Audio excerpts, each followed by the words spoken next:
Hey people, welcome to Fahim Islam. আজকে আমরা কথা বলবো apparently একটা বই নিয়ে and I'm again sorry for the বাতাসের শব্দ ফ্যানের শব্দের জন্য কারণ এখানে অনেক বেশি গরম। ওয়েল টুডে স্পেশালি আজকে যখন আমাদের পুরো ঢাকাতে গাজীপুরের এই এলাকাতে we're going through একটা প্রোটেস্টের মধ্যে দিয়ে আমরা যাচ্ছি যেখানে আমরা ধর্ম বর্ণ নির্বিশেষে সবাই মিলে এক হয়েছি এবং যে যার জায়গা থেকে যতটুকু কথা বলার চেষ্টা করেছি, যতটুকু সহমত চালিয়ে যাচ্ছি, যতটুকু সলিডারিটি হওয়া যায় সবার জন্য আমরা হচ্ছি।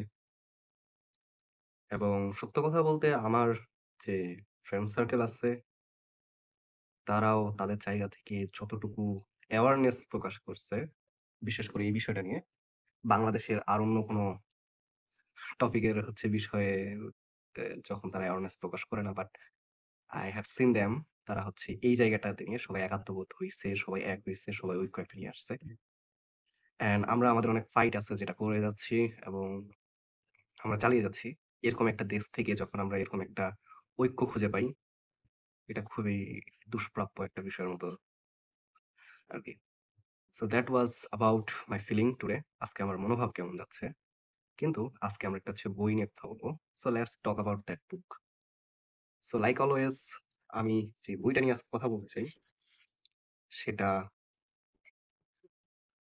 Wait a little bit.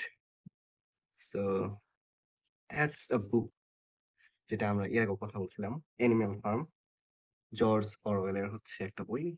আমি এটা সাজেস্ট করছিলাম এই বইটা বিশেষ করে আমাদের পড়া উচিত যখন আমরা একটা অভ্যুত্থানের মধ্যে দিয়ে যাই। এই বইটা সহজ ভাষায় কি স্বীকার করছে, এই বইয়ের মধ্যে কি বিষয় আছে সবগুলো আমরা আজকে আলোচনা করব এবং এটাতে যেহেতু স্পয়লার থাকবে আমি বলবো red alert, do not watch this if you don't want to get spoiled then leave this video. And এটাতে অনেক স্টোরি থাকে সেই বইটা পড়া অনেক মজা কারণ একটা বই পড়া আর একটা বই সম্পর্কে একটা ব্রিফ একটা ব্রিফিং নেওয়া বা একটা বই সম্পর্কে ব্রিফ একটা ধারণা নেওয়া অনেক আলাদা। সো লেটস টক অ্যাবাউট বইয়ের প্রথম মধ্যে যাই। আ আমরা যদি জর্জ অরওয়েলের যদি জন্ম সালটা জানি, তিনি ১৯০৩ সালে জন্মগ্রহণ করে ইন্ডিয়াতে। এরিক আর্থার ব্লায়ার তার নাম।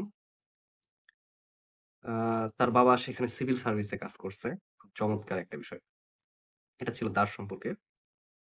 এবার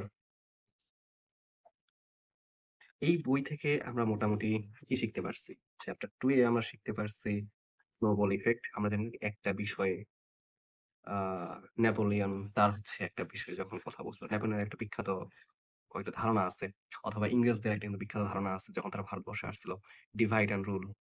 এই ধরনের বিভিন্ন যে রুল গুলা আছে, বিভিন্ন ক্যারেক্টারিস্টিক আছে ইউরোপীয় যে রাজনীতিতে দ্য ফাউন্ডিং ফাদার্স যারা আছে তাদের সম্পর্কে এই বই তুলে ধরা হইছে বা মানুষের যে প্রবৃত্তি আছে এই বিষয়গুলো তুলে ধরা হইছে। এই বই যখন আপনারা পড়বেন, আপনারা একটা অ্যাডভেঞ্চার এর মধ্যে দিয়ে যাবেন। একটা ফার্মে কিছু পশু-পাখি আছে। তারা কিভাবে মানুষের বিরুদ্ধে প্রোটেস্ট করে, আন্দোলন করে। আন্দোলন করে সেই মানুষদেরকে তাদের ফার্ম আসে সেটা ছাড়তে বাধ্য করে, তাদের দেশ ছাড়তে বাধ্য করে। তারপরে সেখানে তারাই আবার রাজত্ব শুরু করে।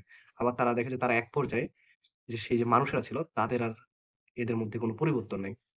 কারণ যারা ওখানে হায়ারার্কি বা যারা এমন অ্যানিমেল ছিল যাদের মাথায় বুদ্ধি ছিল, যারা প্রকাশক অ্যানিমেল তারা কাজ করাইতে পারত। এটার মধ্যে নেপোলিয়ন ছিল, পিগ যেটা মানুষের কাছাকাছি তুলে নেওয়া হইছে, ধরে নেওয়া হইছে। সো একটা পিগ নেপোলিয়ন বলা হইছে যে কিনা ওর মোটা-সোটা কিন্তু অনেক তীক্ষ্ণ বুদ্ধি। সো সে ফার্মের সকল রিসোর্স নিয়ে নিত। তারপর তাদের যে স্বাধীনতাটা হয়েছিল যেই কমান্ডমেন্ট অথবা যেই রুলস গুলার ভিত্তিতে বা যে পিলার গুলার ভিত্তিতে ৭ টা ছিল পিলার আই গেস। সো এই ৭ টা রুল তারা দিনে, দিনে পরিবর্তন কিভাবে ঘটাচ্ছে। আই গেস বাংলাদেশে এটা খুব পরিষ্কারভাবে প্রকাশ পায়। যখন আমরা গত ১৫ বছরের যখন আমরা ফেসিস্ট একটা শাসনের মধ্যে দিয়ে যাই, আমরা দেখি আমাদের রাজনীতিকে অনেকভাবে বিকৃতি করা হয়। আসলে আমি বিকৃতি বলব না, অনেকভাবে লুকানো হয়।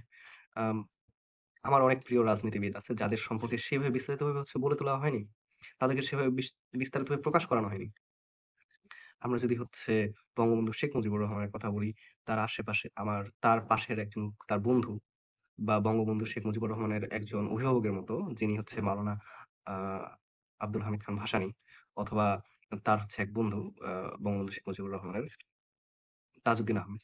এই যে ফিগার গুলো আছে এদের সম্পর্কে সেভাবে বলা হয়নি। কিন্তু স্বাধীনতা কিন্তু এই নিয়ে ছিল না। আমাদের সংগ্রামটাও কিন্তু এইভাবে কিন্তু ছিল না। আমাদের সংগ্রামটা ছিল আসাম, পশ্চিমবঙ্গ এদেরকে নিয়ে ছিল। আমাদের সংগ্রামটা ছিল বাঙালিদেরকে একত্র করার একটা সংগ্রাম। এই যে আমরা হচ্ছে আমাদের অতীতকে হচ্ছে বিভিন্নভাবে হচ্ছে বিকৃতি করি। এই বিষয়টা এখানে